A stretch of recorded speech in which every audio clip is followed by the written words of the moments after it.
And now, Roma Wines, R-O-M-A, made in California for enjoyment throughout the world. Roma Wines present Suspense. Tonight, Roma Wines bring you Mr. Brian Donlevy as star of Lazarus Walks, a suspense play produced, edited, and directed for Roma Wines by William Spear. Suspense. Radio's outstanding theater of thrills is presented for your enjoyment by Roma Wines. That's R-O-M-A, Roma Wines. Those excellent California wines that can add so much pleasantness to the way you live, to your happiness in entertaining guests, to your enjoyment of everyday meals. Yes, right now, a glassful would be very pleasant, as Roma Wines bring you Brian Donlevy and a remarkable tale of Suspense.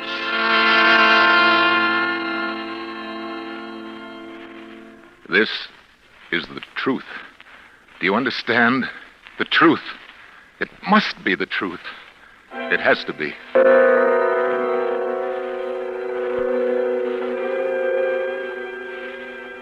I, Robert Winsley Graham, a doctor and psychiatrist by profession, do hereby of my own free will and volition, albeit with deepest regret, make the following full and complete statement relative to that all but unbelievable series of events which has brought such disaster and misfortune to my house, and particularly to my poor wife, Isabel.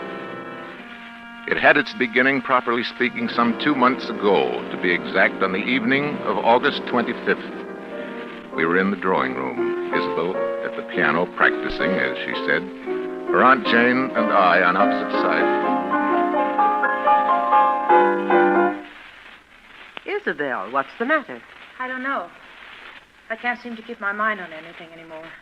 Even my music. Nerves. Nerves. Huh. Aunt Jane, please. I'm sorry, but I don't believe in beating about the bush. You're an artist. You've got talent. There's no sense in your trying to subordinate yourself to somebody else. Aunt Jane, that's enough. I'm not subordinating myself to anyone. Really, Aunt Jane, you mustn't interfere, you know. Robert doesn't want me to go back on the stage. Oh, darling, it isn't that I don't want you to go back. I'm proud of you. You know that. It's only because I know that going back to a professional career at your present mental condition could be terribly harmful. Yes, I know, Robert. I know you're right.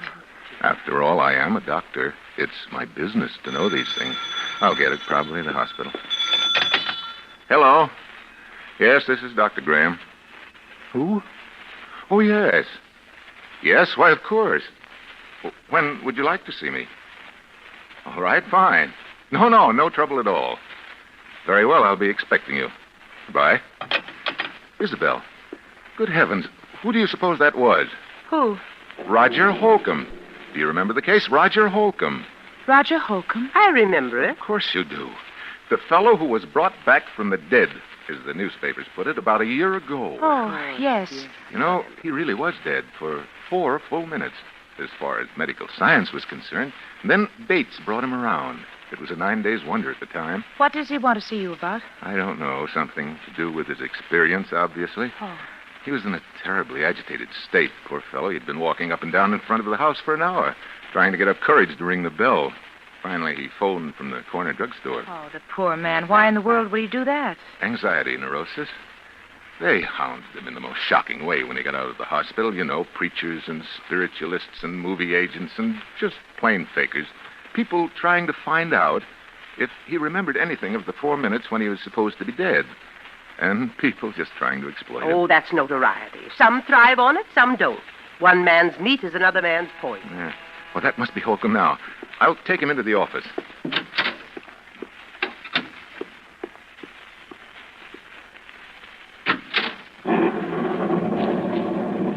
Dr. Graham? Yes.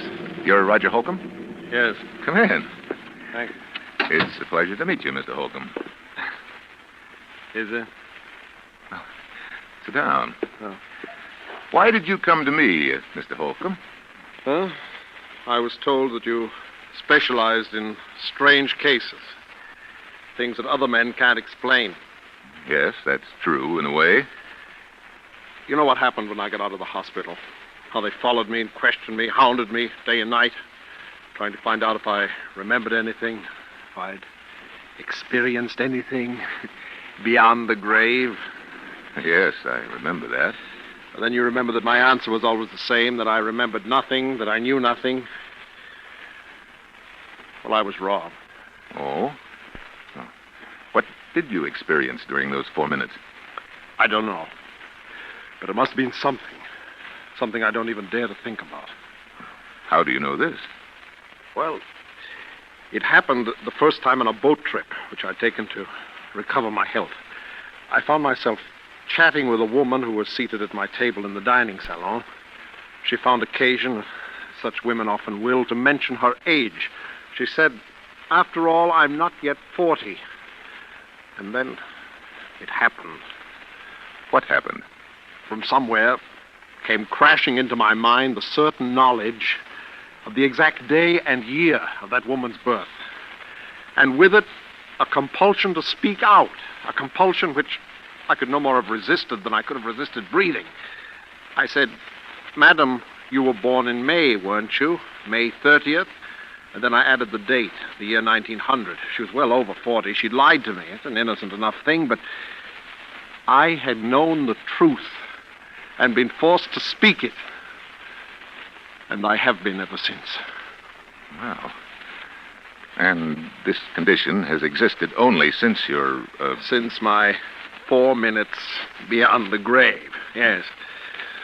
It's as though... Well, this will sound... It's as though, in that brief time, I had glimpsed eternity, that I'd seen revealed all truth of all the ages. Now, I know that sounds foolish, but... This is most amazing. Well, tell me, you have a family and friends who are understanding. Oh, for heaven's sake, Doctor, don't you understand what this has done to me? Yes, I had a family, friends, a girl I was going to marry. Today I'm an outcast, a pariah. I'm shunned, feared, is hated. Mr. Holcomb, I believe that this condition is very real to you, causes you very real anguish, and I want to help you. Do you think you can? I am confident that I can. Do you suppose you could arrange to stay with me here at my home for a matter of weeks or months, if necessary? Oh, I'd do anything in the world to be a normal man again. Well, you'll have your own quarters. You'll be quite comfortable, I assure you. Well, I'm sure it's a lovely house, what I've seen of it. And... Yes, I'm rather lucky. I'm interested in research primarily, not much money in that, you know, but a couple of years ago I came into quite a nice inheritance. The house went with it. What is it? What's the matter? The inheritance was not yours, it was your wife's. The house is your wife's. You are penniless. That's true. I don't know why I lied to you. Pride, I suppose. I'm sorry. I told you I couldn't help it. I'll go now. No, please. It was my fault. It's a small matter. But you see now that... I want to help you. Do you believe me now? I believe, Mr. Holcomb, either that you are far more ill than I realized, or that in the months to come, you and I must venture into a realm never before explored by mortal man.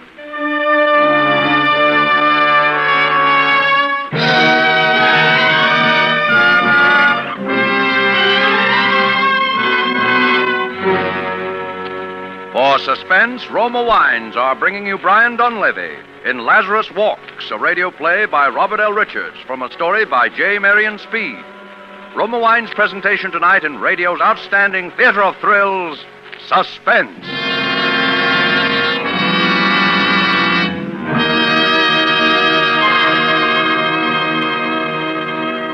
Between the acts of Suspense, this is Ken Niles for Roma Wines. These crisp autumn days, there's real pleasure in coming home to a welcome glass of Roma Grand Estate wine. Yes, for evenings at home or small get-togethers with friends, it's smart to serve Grand Estate wines. You can serve Grand Estate wines proudly to anyone, anytime. For each Grand Estate wine, a limited bottling by Roma, is born of choicest grapes, then guided to superb taste richness by patient skill, America's finest winemaking resources, and necessary time. Win compliments from your guests with Grand Estate California wines. For entertaining, medium sherry, ruby port, or golden muscatel. For dining, Burgundy or Sauterne. Remember, Grand Estate wines presented by Roma, America's greatest vintner. And while there's time, take advantage of present low Roma prices. Buy a case of assorted Roma wines for the holidays. Do it now and save money.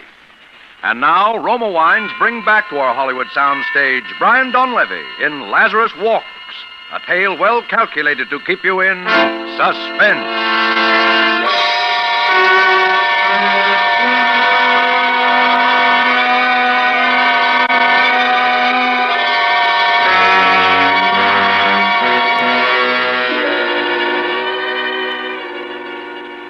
It was utterly fantastic, and yet it was true. I checked the facts again and again. He could not possibly have known, and yet he knew. Can you imagine what this meant to a man of science? If I could fathom the depths of Roger Holcomb's mind, I could make a contribution to the body of scientific knowledge absolutely without parallel in modern times. There remained the problem of Isabel. I was aware of the danger, of course, but I believed I could control the situation. I determined to proceed. Actually, Holcomb's presence made itself felt almost immediately. The first incident came after he had been with us scarcely a week.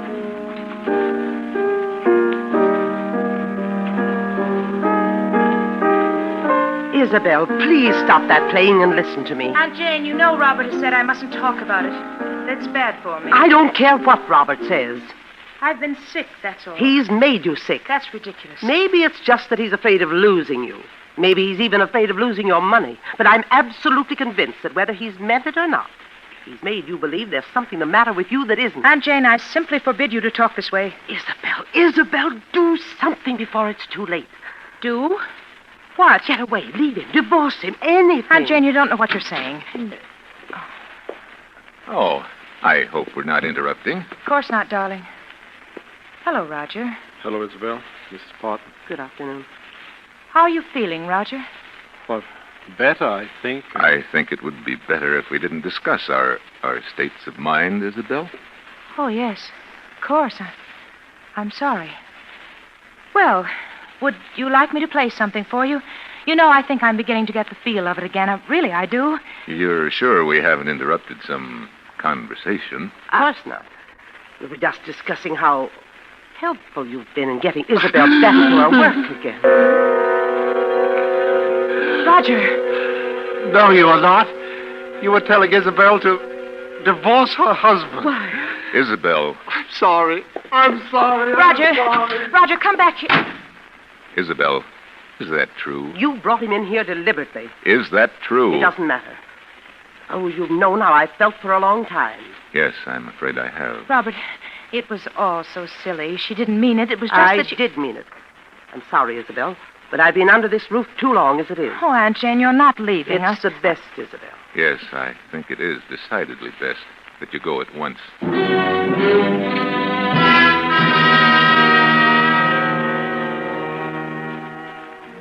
It was this incident which gave me my first insight into the relationship which was destined to develop between Isabel, Roger, and myself. The first and most obvious result was that Isabel and I became further estranged as each day passed. It was difficult to speak of even the most casual things with this strangely terrifying specter of truth always at our elbow. The situation reached its inevitable climax the evening that Leopold Serinsky, the famous conductor of the Los Angeles Symphony, was to call on Elizabeth with a view to a resumption of her professional career under his auspices. I gave a great deal of thought to that evening. It had to be handled with the greatest tact and care. Robert, you will help me, won't you? Of course I will, darling. Robert, does he have to have dinner with us tonight? Roger? Isabel, you know how I stand on that. Oh, yes, I know, but just this once. Even once, Isabel, to keep him in his room like a spoiled child when we have guests might undo everything I've accomplished in weeks. Oh, I know, darling, of course you're right, but... Oh, Roger, come in. Robert. Yes? I was wondering if I mightn't be excused. Just tonight. You're having dinner with us, Roger. Must I? You know you must, Roger, and you know why. Roger, don't you want to meet Mr. Serinsky? He's really a wonderful person. Yes, indeed, I would very much, but... You know, Roger, I made my debut with him in 1934. I did a concert with him every year until... Isabel was very talented. I was. I am. Roger, I'm going to play with him again, you know. He wants me to open the season in November. Can you imagine what it means to me? I'm so glad, Isabel. And Robert has finally given his consent, haven't you, dear? Robert? Robert. I'm sorry. What was it you said, Isabel? I said you'd given your consent to my playing with Serinsky. Isabel, you know I don't want you to think that I'd ever stand in your way. Yes, I know, dear. I'll do the Emperor Concerto, and you'll come to hear me. You do want to, don't you, Roger? Well, Please, Isabel, don't ask me things that I can't... What's the matter? What's the matter with both of you? You act as though you thought I wouldn't be able to appear. As though the whole idea were hopeless or something. Isabel, please. I am going to play. And I'll be better than I ever was. You know I will, don't you? Don't you? Yes, of course, Isabel. You'll play wonderfully. No, Robert, no, that's untrue. You're very certain that Isabel will be prevented from ever playing again by death. Death? Oh, Isabel, forgive me. Death? No, it's not true. Tell me it isn't. Roger, who's going to die? Answer me. Roger, do you hear me? Answer me. Answer me!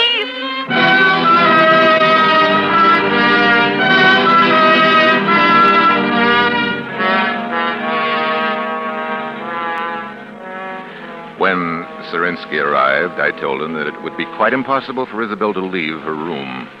The concert was canceled, and indeed, to my knowledge, she has never touched the piano since that day. By now, to even the most casual observer, it must appear only natural that Isabel had every motive for a desperate, almost paranoid hatred of Roger Holcomb. This much was clear to me, the rest not yet. As a precautionary measure, I prescribed a drug for Isabel, which she at last consented to take. I gave her her own supply, and she administered it to herself as I had directed. But one thing, from any point of view, was certain. I had to keep Roger and Isabel apart. Perhaps what I feared was indeed inevitable. I honestly did not think so at the time.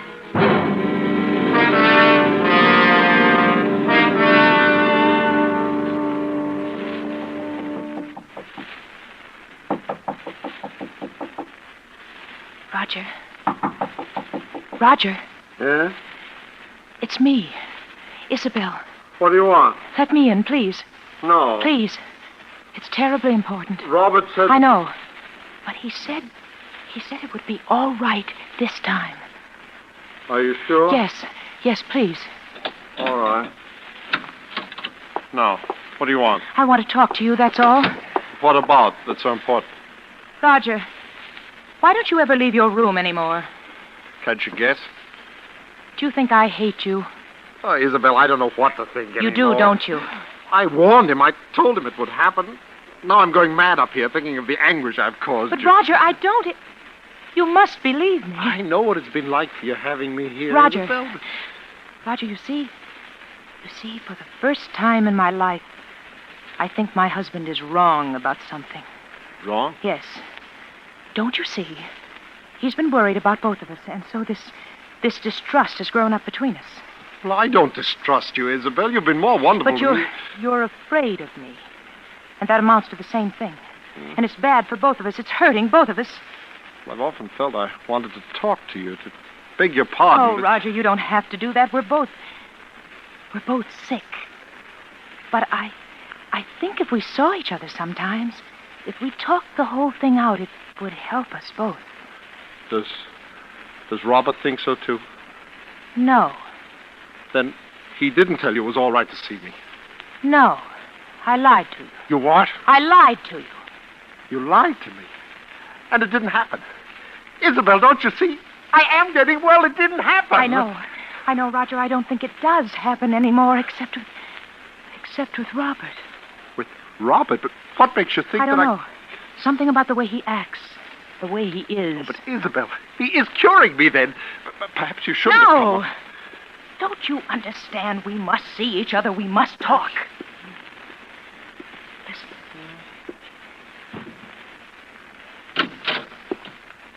Isabel. Robert, something's happened that I must tell you. Please, you're completely overwrought. Oh, but Robert, I must insist. Isabel, why did you do this? I'm sorry. You'll have to have a sedative right away. Isabel, get the bottle from your room. Oh. Mine? Yes, hurry. All right. Robert, she lied to me. Yes, I know. But, Roger, I must absolutely forbid you to talk now. You must trust me. Well, all right, but later I want to have a long talk. Of course we shall. Here it is. And I brought my hypodermic, too. I'm glad you did. The other one's mislaid somewhere. Will you give it to him, please? I? Yes, this has upset me rather badly. My hands are shaking. Oh, Robert, I'm terribly sorry. No matter now. Give him the hypodermic. In the upper arm. That's right. Yes. There. Thank you. Leave us now, please, Isabel. Yes. All right. How are you feeling now, Roger? Huh. I'm fine, Robert. I think I'm better than I have been in months. I know you're better. That's why I was so upset. You see? Oh, why, Robert? I can't tell you all my reasons now, but you must trust me and believe in me. Oh, I do. It's only that I'm afraid for your health. Roger. No. You're afraid of murder.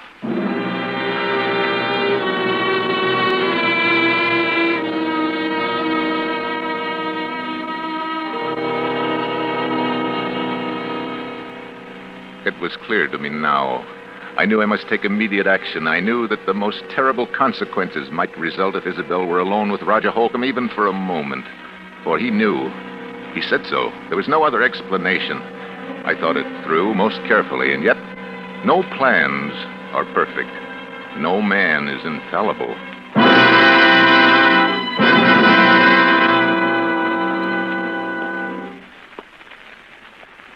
Isabel. Robert, you frightened me. What were you doing? Why, nothing. Don't lie to me, Isabel. I'm not. I was... You are coming from Roger's room. No, I swear I wasn't. Isabel, don't you understand that you're sick? That I've insisted on these things for your own good and his? All right. I was going to talk to him, but I haven't. Oh, Isabel, why do you try to tell me that? But it's true, Robert, really true. Is it? Roger. Roger. What? What's the matter? Look. Robert. Oh, it couldn't be. It is. He's dead. Dead. The hypodermic by his side. The drug. Your drug. Your hypodermic. But it's only a sedative. Except that in large quantities it's fatal. You know that. Oh, Robert, no. No, listen to me. Oh, Isabel, why? Why, when I warned Robert, you? look at me. Look at me. It's Isabel. It's your wife. You can't... No. Where are you going? Robert, come back here. I'm going to call the police.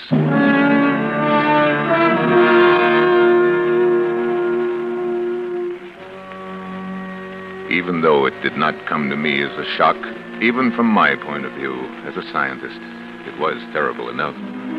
Yet, it had to be done, and I had done it. I did not speak to her as we waited, and she made no further attempt to appeal to me. The police arrived. I told the story with as little emotion as possible. Yeah, their fingerprints all right on both the bottle and the hypodermic. Those would be my wife's, of course.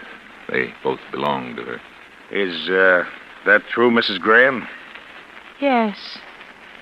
Dr. Graham, do I understand you're formally charging your wife with the murder of Roger Holcomb? You could hardly expect me to do that, could you, Inspector? I am simply telling you the facts. Yeah? Well, you've carefully avoided saying anything definite as to your suspicions, Doctor. But I get the distinct impression she hated him. My wife has been mentally ill for some time. There are many people who can testify to that. She will plead insanity, Inspector, of course. Well, Dr. Graham, I can't tell you how sorry I am, but the things you've told me add up to only one thing, as you yourself obviously recognize. Yes. Your wife, Isabel Graham, murdered Roger Holcomb. What did you say? I said your wife, Isabel Graham, murdered Roger Holcomb. No. I did. What? The truth is, I murdered him.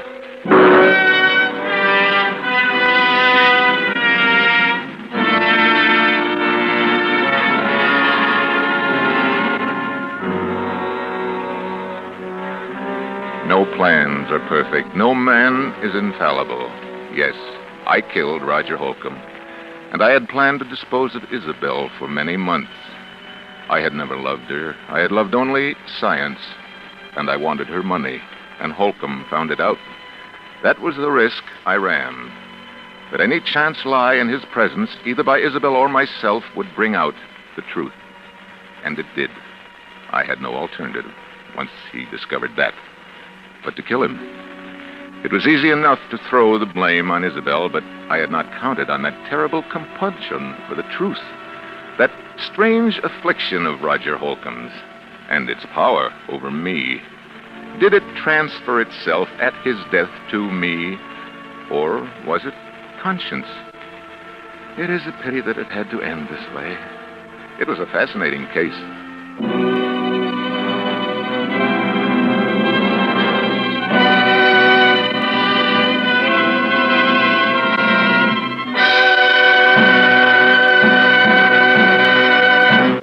Suspense. Presented by Roma Wines, R-O-M-A, made in California for enjoyment throughout the world. And now this is Ken Niles bringing back to our suspense microphone the star of tonight's play, Brian Donlevy. Well, Brian, we can't give you an Oscar for your outstanding performance tonight, but Roma does want you to enjoy this basket of fine Grand Estate wines. Grand Estate wines. Well, that kind of Oscar has taste appeal, Ken. Right you are, Brian. Here in your basket is Grand Estate California Burgundy, and Grand Estate Burgundy at mealtime really makes a difference you can taste.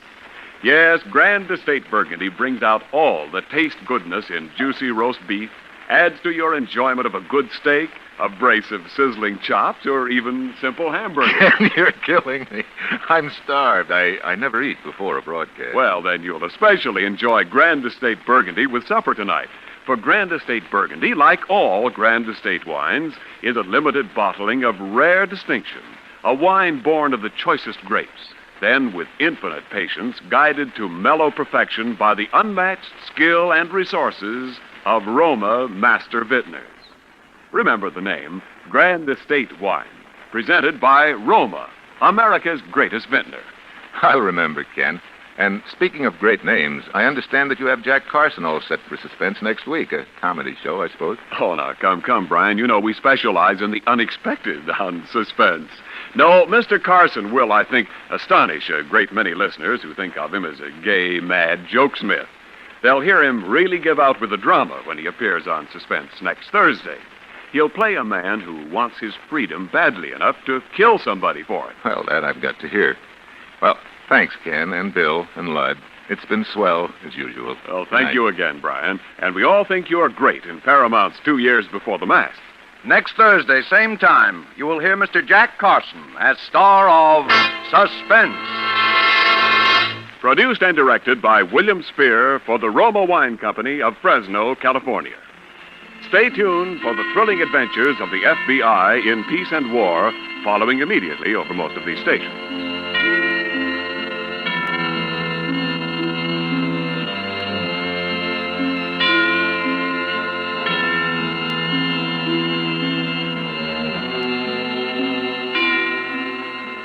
This is CBS, the Columbia Broadcasting System.